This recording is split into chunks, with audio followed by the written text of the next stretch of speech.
welcome to Medical Dialogues Journal Club, your daily dose of health and medical news. I am Dr. Nandita Mohan and I am going to talk about a randomized trial, that is the EDIT CMD trial, which is the EDIT CMD trial that evaluated efficacy of diltiazem to improve the coronary vasomotor dysfunction in angina and non-obstructive coronary arteries. ANOCA, what is it? ANOCA. It is nothing but an angina with no obstructive coronary arteries. It's a cardiac symptom consequent on myocardial ischemia in a patient who has unobstructed coronary arteries. Now, the symptoms of ANOCA are a sense of insufficiency in the chest that may manifest as chest pain, throat tightness radiating specifically to the left arm.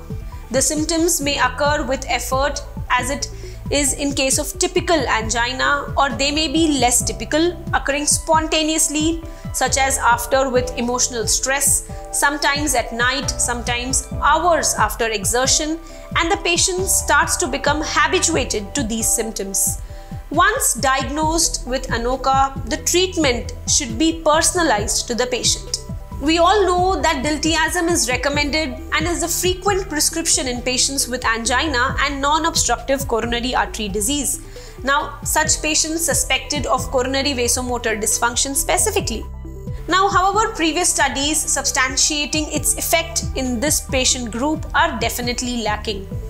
In a recent randomized trial of patients with angina and non-obstructive coronary artery disease, that is ANOCA, 6 weeks of treatment with diltiazem did not improve the coronary vasomotor dysfunction apart from the epicardial spasm or angina as we talk about it, the symptoms as well as the quality of life.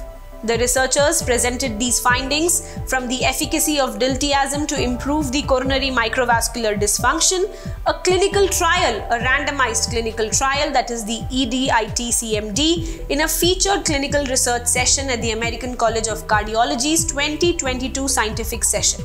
The study was simultaneously published in the JACC Cardiovascular Imaging Journal, wherein the trial investigated whether this particular therapy would improve these outcomes in patients with two endotypes of coronary vasomotor dysfunction, that is the coronary artery spasm, that will include the epicardial spasm, microvascular spasm, or the other group, which is the coronary microvascular dysfunction, indicated by coronary flow reserve and the index of microvascular resistance values.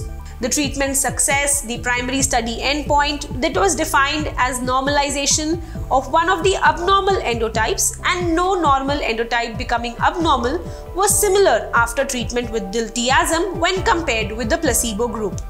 Nor were there any significant differences for secondary endpoints apart from improvements in the epicardial spasm in the two groups.